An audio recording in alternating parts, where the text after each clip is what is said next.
Outriders is massive, both in terms of game length and the numbers of hours you'll be able to pour into it, and the physical distance you'll traverse over the course of the story.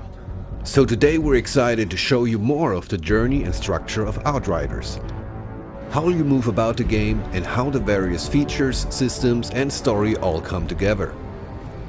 In last month's broadcast, we explored the first city, the area of Enoch first settled by the refugees of Earth. Everything from this section of the game unfolded here, in this area of the map. The first city sits within a larger area of colonized Enoch, which you can see here. Here, humans have made a life, as best as they can, and built cities, strongholds, factories, and mines as they try to survive. This is where the Outriders are first reawoken from cryosleep, and where your first hours in the game are spent. Humanity has always struggled to leave this place, with the raging anomaly storms and monsters preventing further colonization of the planet, pushing society back to the Dark Ages. As you will see though, there's a whole lot more to Enoch. As an Outrider, you're one of the few powerful enough to leave humanity's broken settlements and journey out across this hostile planet.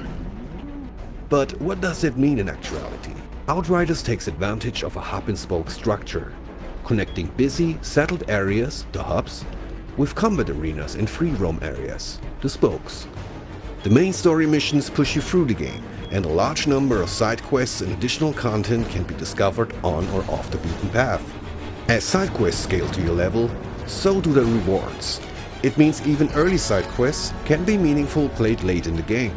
And it's worth saying side quests aren't fluffy objectives that take place in the same play spaces you've experienced in the main game.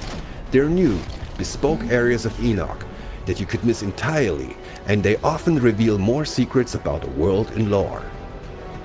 Let's travel quickly to Eagle Peaks, the snow-capped mountains that encase the war zone, to take on a side quest there. Is this your whole company? There used to be more of us. Something happens to the men up in these hills. We hear voices. Some leave and don't come back. Same for anyone who goes looking for them. But maybe an altered could have more luck in finding them. Could you lend a hand? All right, let's play detective. If I was a missing soldier wandering off into the night hearing voices, where would I go?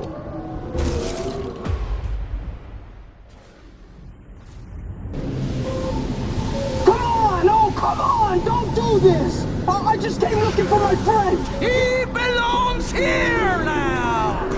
We all do!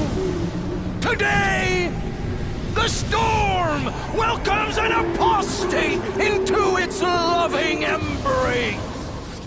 So it seems the last remaining survivor of our missing soldiers was just sacrificed to the anomaly? We need to have some words with this deadly cult and its leader. ECA! Target designated! They've got nowhere to run!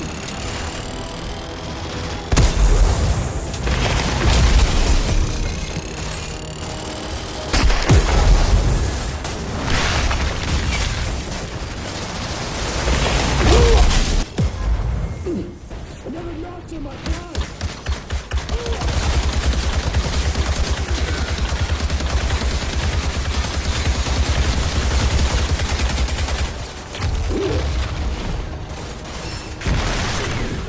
We're only giving you a small taste of this little side adventure.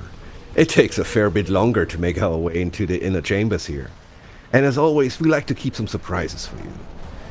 But it's time now for an epic showdown with the altered cultist leader. Firing on target! They've got nowhere to run!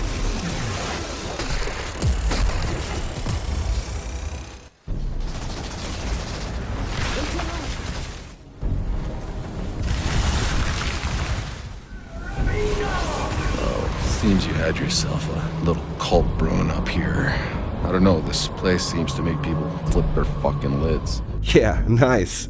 By completing the side quest, we can now choose a sweet piece of new gear as a reward. With that sorted, let's talk a little bit more about hubs. In hubs, your weapons are holstered for a time, and you can soak in a bit of life on Enoch. Here you can visit vendors to sell scrap and purchase gear, frequent bars to gather gossip and bounties, Call it the liver spinner. and pick up side quests from one of Enoch's many eccentric denizens. What exactly is your business? Certain mercenary services? It's hard to show this without spoilers, but as you progress through the game, the world state and NPC dialogue is affected by pivotal moments from the story, and new side quests unlock, some of which are hidden in earlier hubs and play spaces, further rewarding exploration. Combat feats also come with achievements. Complete a collector's quest like a bounty or monster hunt, and NPCs will recognize and reward your triumphs. In bringing to life a new sci-fi universe, we are adamant that these settled areas feel dynamic and alive. Oh, and if monster hunts piqued your interest, stay tuned for a future broadcast to learn more about them.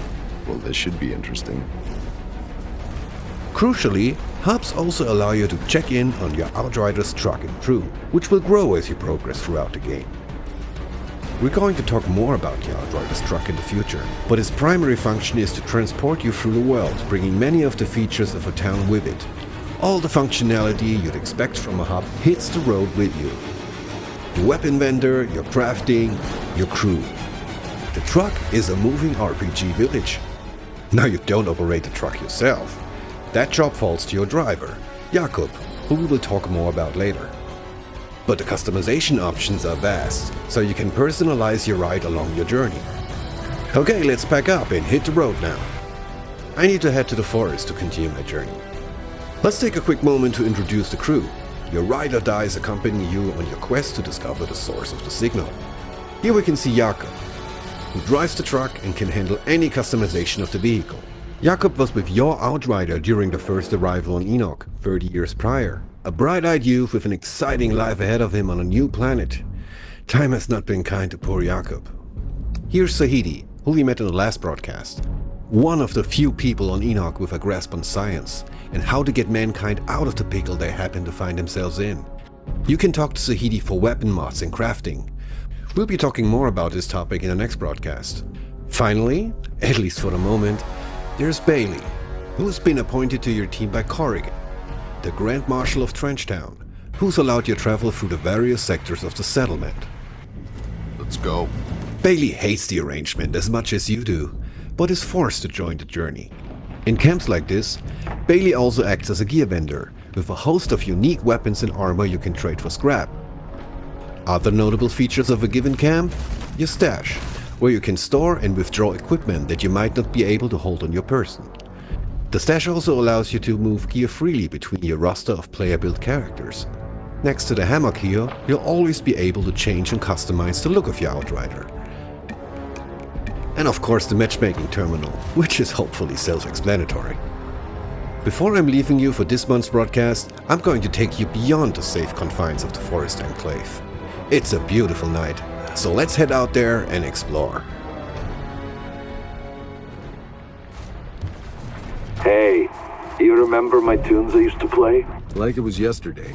I can still remember some of them.